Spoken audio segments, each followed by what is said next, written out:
Þetta hófst í kjölfar Geysisslysins 1950. Þá vaknaði áhugi manna til að reyna að gera gagn fyrir landan. Við þurfum að eignast nýjan vörubíl.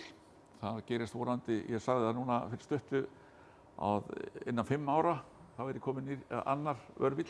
Svo er þetta Unimoginn og þetta við vorum að skipta þessa hásingu og erum ekki komnir lengra á. Svo verður skipt húsið ofan á.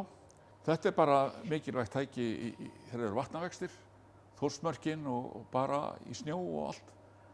Á stórum hjólum, hann er mjög duglegur. Og ég sjálfur hef verið býsna heppinn. Þetta er náttúrulega einstök mál að týnist fólk upp á fjöllum og finnst jafnvel ekki, sko.